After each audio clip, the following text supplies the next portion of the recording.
Ito yung mga sinasabi kong gustong-gusto kong iuwi sa Bicol. Na hilig ko na din.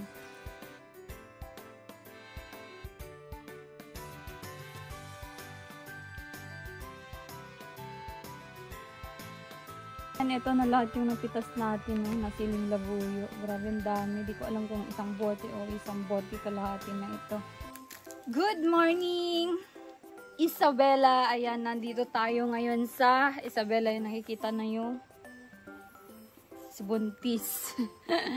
Ayan, nandito tayo ngayon sa garden ng aking nanay. Nandito kami ngayon sa lugar kung saan nandito yung magulang ko. Dalawa na lang sila dito kasi yung bunso namin is nag-aaral ng kolehiyo. Ayan, nandito tayo ngayon.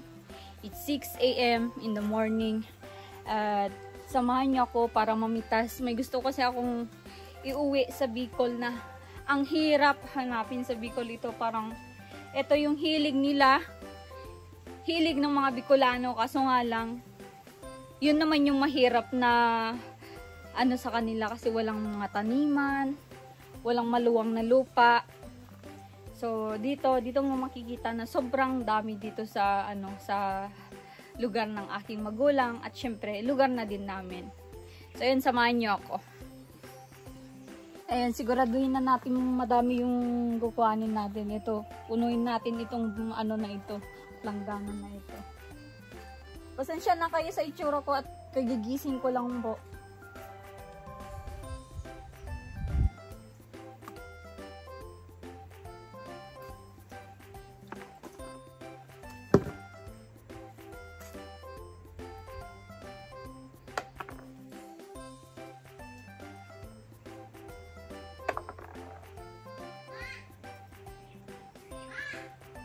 Oh.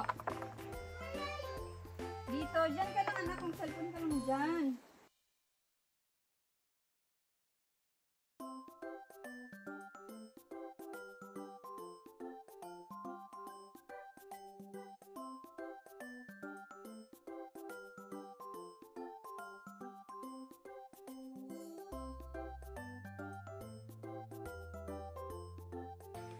So ayan, nakapagpitas na tayo at nakita ko na mangha ako sa sobrang lilit ng mga papaya dito. Grabe yung bunga ng papaya.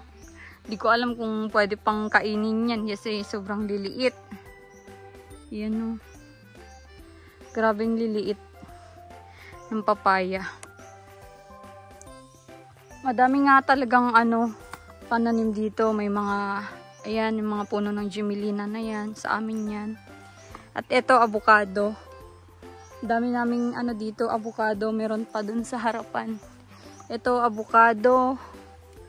Ito, avocado din. Avocado tree. Yan, puro kalamansi na yan. 1, 2, 3, 4, 5, 6. 6 na puno ng kalamansi ang meron nung nanay ko dito. At eto, ginagarden niya ito, hindi pa siya nakapag nang itatanim niya dito. Sobrang luwang yung tatamnan niya. Ayan, ituturo ko kayo kung saan yung garden niya na hindi pa natatapos na Ito, di ko alam kung anong ito, patani ang tawag yata dito. So ayan, may saging din siya dyan. Yan yung tinatawag yata na lakatan ba yan? O latordan ang tawag dyan. Di ko alam kung anong tawag dito sa saging na to. Yan. Tapos may papaya na naman doon. Ito naman yung gabi. Di ko alam, malalaking gabi po yan. Yung laman yata ang nakakain lang dyan. So ito parang patani din. Yan. Yan yung mga halaman ni nanay dyan. Yan, halos mga kalamansi. Ang dami din kalamansi oh. Grabe, papaya din yan oh. Yan, so lahat yan, garden ni nanay. Yung gang doon sa dulo. Doon sa may papaya na yon. So ayun, hanggang doon sa papaya na yon oh. Doon sa papaya na yon. Yan doon sa dulo. Kung nakikita nyo yung bunga ng papaya dyan, oh, may hinog. Hanggang dyan yung ginagarden ng nanay ko. Yan. May mangga din kami dito. May mangga. So yan, may langka. May langka din kami dyan, oh. Yan, may mga sinampay nung nanay ko dyan. Yan yung mga sinampay niya. Mga nilabahan niya kahapon. So yan. Payak lang yung pamumuhay namin dito, pero masaya kami lalo nung syempre wala pang mga pamilya, yung mga kapatid ko nandito pa kami lahat, wala pang mga asawa. So yan, ipakita ko din sa inyo yung kamote, yan, mga sweet potato nung nanay ko. Ito, sweet potato. Yan, may mga tanim na pala siya dito. Grabe, oh, may mga tanim na siya. Yan. Ano po yan, kamatis, sitaw. At doon sa dulo na yon, may po doon, may mga talong. At may petchay. May petchay din po doon sa dulo na yon. So, yung din nandun, oh, saging, may bunga na din. Inapakita ko sa inyo. Grabe. Kapag dito ka talaga sa sa baryo ng magulang ko, ay talagang maluwang-luwang yung yung pagtatamnan, kasi sobrang luwang ng lupain na pwede naming dito. Kaya pag gulay dito, kung madaming gulay yung na itatanim, halos dinadayo din yung magulang ko dito para paghingian ng gulay. So yung mga yung mga kapitbahay din doon sa unahan, nahingi sila ng gulay pag napunta sila dito. So yun, may mga nakita na naman ako dito, oh. Sili. Pipitasin natin at malalaki na, pwede na ito. Yan, sayang din naman ito kung lang, malalaglag lang sa lupa. Tsaka yung nanay at tatay ko, sila na lang nandito, hindi naman sila yung mahilig sa ganito. Kaya harvestin na natin. Yung ganito po kasi sa Bicol ay hindi ka po makahanap ng ganito na fresh na kagaya nito. Halos mga lahat ay binibili. Bumibili po ako pag gumagawa ko ng ganito doon. At wala naman pong matamnan doon. Nakatira lang kami sa apartment. At kapag magkaroon ng kahit maliit na lupa doon, ay pwede tayong magtanim-tanim din, kasi yan yung kinalakhan natin. Yan, mahilig po kami sa mga gulay, kami magkakapatid. Kaya nga yung kuya ko na nakakuha din ng ng lupa sa subdivision na kahit medyo masikip, nagtatanim-tanim siya doon ng iba't ibang klase ng gulay. So naandun pa din talaga na talagang sanay po kami sa sa mga gulay-gulay. Yun nga, sinasabi ko kay Marcos, pag sabi ko sa kanya, kapag pinapili mo ako, gulay o karne, ang dadamputin ko ay gulay. At doon po lumalakas yung katawan ko, yung kapag sabihin mo mga manok, karne ng baka, parang mas mas lumalakas ang katawan ko sa gulay kaysa sa mga ganong uri ng ulam. Mas gusto ko yung uri ng ulam na ganon. Kahit malunggay nga lang, talbos ng saluyot. Sobrang lakas po ng katawan ko pag ganun. Yung ramdam mo yung sigla ng katawan. Hindi mabigat sa katawan. Hindi ka malamya. Yan. Sobrang saya ko pag ganun na nag-uulam kami ng gulay. Sabihin na naman ni Marcos ay pabor daw sa akin yun. Pabor daw kasi alam niyang mahilig ako sa gulay. Si Marcos naman po ay lumaki yun sa sa inuulam, kwento niya, mga inuulam niya ay mga delata. Mga delata lang po, at ang kasama niya naman sa bahay dati ay yung lola niya. So walang magluluto sa kanya. Pabilin na lang siya ng mga pabilin na lang siya ng mga delata. So doon siya nabuhay sa pag-ulam ng delata. Na ang sabi nga niya ay dati pa ay ang inuulam niya sa gulay lang, yung gusto niya lang ay yung toge. Yun lang yung talagang gustong-gusto niyang gulay. The rest ay wala na siyang gusto. Kaya pinapatikim ko sa kanya yung mga iba't ibang klase ng gulay. At least naman, ngayon, kahit papano na nasanay-sanay na siya magkain ng gulay. Mula nung mag-asawa na kami, ay mahilig na din siya kumain ng gulay. Dati, nung bago-bago pa lang kami mag-asawa, talagang pinapakita ko sa kanya na sabi ko, gulay is life. Masahaba ang buhay mo kung lagi kang nagugulay. Sabi ko sa kanya. At lahat ng ulam na inaano ko sa kanya, like saluyot, hindi niya po yun alam. Yung talbos ng saluyot, hindi niya po yun alam.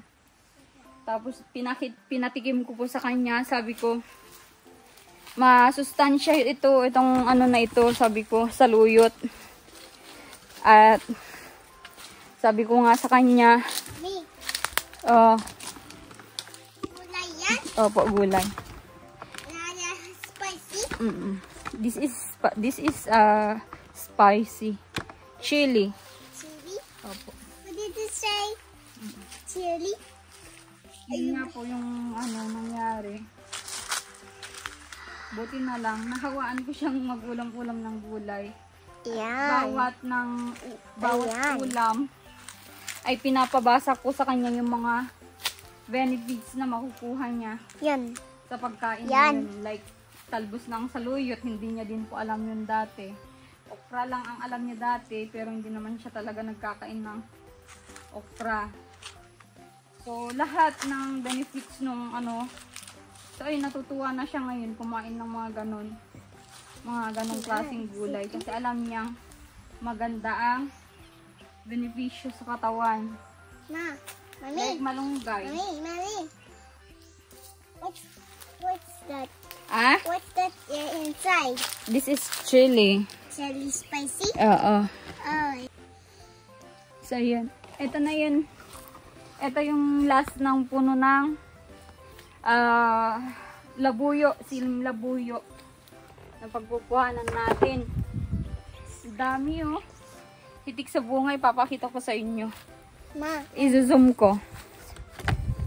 Ma is. Yan oh. Grabe. Hitik sa bunga. Yan. Dami. Yan. Mas gusto ko yung ganyan yung ganyang siling labuyo kaysa yung mga binibili sa palengke na sobrang malanta na. Parang wala na yung wala na yung anghang, yung fresh ng labuyo. So ngayon mabipitas tayo. Samahan nyo ako ulit para magpitas nitong. Grabe, ang dami. Dami oh.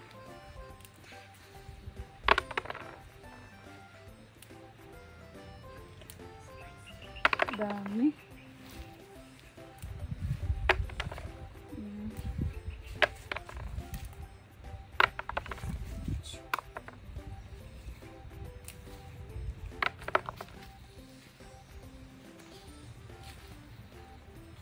Doon sa inuupahan namin, nirerentahan namin na apartment sa Kapalonga, ay nagtatanim-tanim po ako doon. May tanim nga ako doon, papaya dati. Na sobrang lalaki ng ng bunga. Kaso nga lang, Nung nagpunta po kami dun sa bahay namin sa Candelaria, yung bahay namin ni Marcos dun, naglinis po kami dun, na dinalaw namin yung bahay at halos wala naman, di naman po kami nakaka-stay dun. So once a month ganun pinupuntahan namin para malinisan. At nag-stay nga kami ng mga ilang araw dun. Pagbalik namin sa apartment namin sa Kapalonga, naputol na yung papaya na inaalagaan ko noon. Ang tangkad na. Hindi naman po yun nakabalandra dun sa may apartment ng dun sa mismong dinadaan ng ibang may apartment dun mismo sa may harapan namin yun. So ayun, sabi ko nga, bakit pinakialaman nilang putulin? Nagre-ready pa lang para excuse. Ayan, nagre-ready pa lang para mamunga. Pero bakit ganun?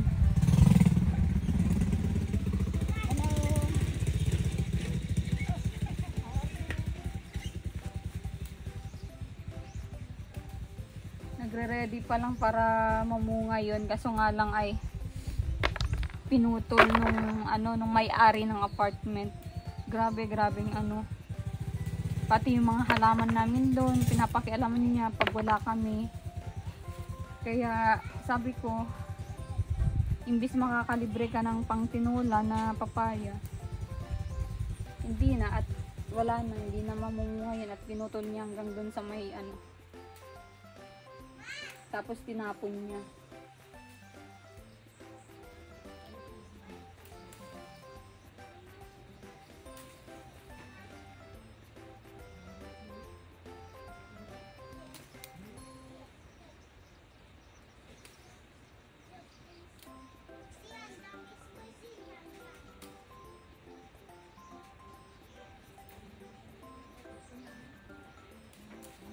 Mainit na, medyo mainit na.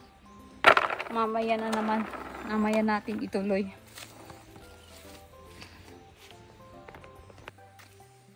Ayan, ito na lahat yung napitas natin, no, na siling labuyo. Grabe ang dami. Di ko alam kung isang bote o isang bote kalahati na ito. Ang dami. Ngayon, linisan naman natin ngayon. At ilagay sa bote. May mga tanim pa siya dito, yung pipino. Yan, mga pipino yan. Yan, yung mga pipino yan. Yan, pasalubong ko sa kanya dati na mga seed. Seed pa siya. Ngayon, tinanim na niya. Malalaki na yung Yan, puro pipino po yan. Yan, at may saging din dito. Yung mga saging. Ito yata yung tinatawag na senyorita, yung maliliit lang. Ipakita ko sa inyo yung bunga niya, sobrang liit lang, cute. Yan yung bunga niya. Yan naman yung yung mais na pwede pang nilaga. Ayan na, natikman na ni Marcos lahat yan. Hanggang doon sa dulo. Doon sa dulo yung maisan. Yan po ito sa inyo. At may another avocado na naman kami dito. Mga ilang puno yung avocado yan. At yan kay Mito. Yan yung kubo-kubo. Nagagawin nilang alagaan ng 45 days. Yan o, pwede pang ilaga. Kumain nga si Marcos nung nagpalaga siya. Ito naman yung aming pumbahan. Yan. Kuha na ng tubig. Malinis, fresh water po yan. Dito kami kumukuha ng linis, ng hugas. Yan, ipagkakasya natin dito, kakasya dito yung nakuha nating sili, labuyo.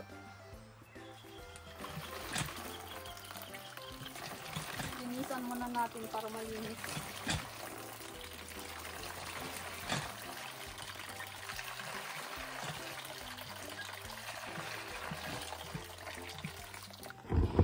Ito na lahat yung nakuha nating sili. Ayan. Iisa-isahin nating linisan.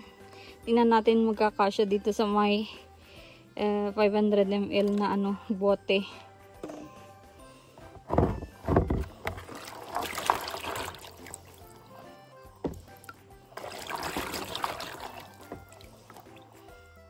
Hindi ko pa po nakuha lahat ng na yun. Sobrang init na ng panahon. Yan, naririnig ko na sila Marcos na andyan na sila galing nag-vlog kila Tatay Alejandro.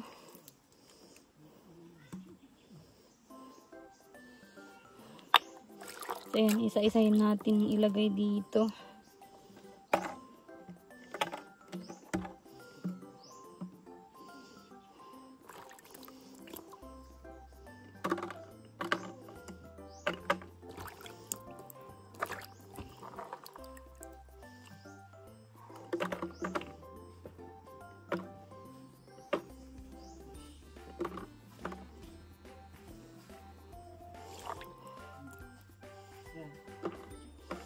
Sili.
So yan, ito na yung finished product natin. 5 ml sa bottle ng tubig. Yan, sakong-sakto sa isang 5 ml. Ang dami. Matagal-tagal na itong gagamitin sa Bicol.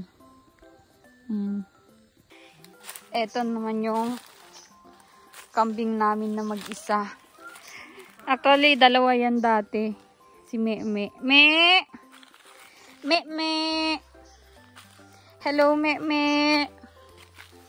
Ayan, sobrang niyan. Sobrang lambing. Ayan na. Hello, Me. Kumusta ka, Me? Ang kilala nito, alaga kasi nito nung panganay ko. Ang kwento nito, kaya nagkaroon kami ng kambing. Ito po ay may asawa dati, lalaki. Ito naman si Me, babae. Yung asawa niya, winakwak ng aso. Winakwak yung tiyan, kaya namatay. So mag-isa na lang si Me. Kaya nagkaroon po ng ganito dito. Yung panganay ko noon, birthday niya, tinanong ko kung anong gusto niyang birthday gift. Gusto niya mag-asawang kambing at alagaan niya. So yan, binilhan naman namin ng kambing. Kaso nga lang, nadisgrasya naman yung asawa ni Me. Hanggang ngayon, wala na po siyang kapartner. At binabalak nga namin bigyan ulit ng mga kasama para naman dumami. Di ko din alam kung manganganak pa ito. So nakikita ko medyo matanda na si Me. Kaya mo pang manganak? Kaya mo pang manganak, Me? Bait po nito. Nagpapaano nga ito. Nagpapayakap. Ang sweet niya. Ang kinakain lang nito ay mga dahon-dahon. So ayan, yan ako makikita nyo yung maisan. Grabing maluwang din po ito. Hanggang doon sa may kawayan na yun, dulo. Di kita yung dulo dito. Ayan. Yung nyug. Yan naman yung nyug dyan sa yan. Puno ng nyug. Ay, sa magulang ko din. Ayan, hanggang dyan yung parte ng maisan. Ayan, may bunga na yata yung nyug. Ayan, may mga kalamansi pa ulit dyan. At eto langka. Ayan. Dami dating bunga yan nung nakaraan na nag-uwi kami. Ngayon walang bunga. Hiningi nga lang yan. Tapos itong puno na ito, masarap yung niyan, gulay-gulay po yan. Ang mga nakakaalam dyan ay mga Ilocano. Ang tawag dyan, alokong. Hindi ko alam ang Tagalog niyan. Ito. Itong na ito. Ayan. Hanggang dito yung pwede namin tamnan. At dyan sa baba may may ilog. Yan mga Gemelina. Tanim yan lahat ng kapatid kong lalaki, yung mga malalaking Gemelina yan. Hanggang doon sa baba. So yan din yung magiging poultry ng tatay ko at gusto niyang may pagkalibangan. Mag-aalaga daw ng 45 days. Ayan. Para may pagkalibangan sila habang papatanim. Ito, tanim lahat ito ni tatay. Mag-isa lang siya yata nagtanim nito nung walang kasama. Kasi yung magulang ko na babae, yung nanay ko na andun sa akin.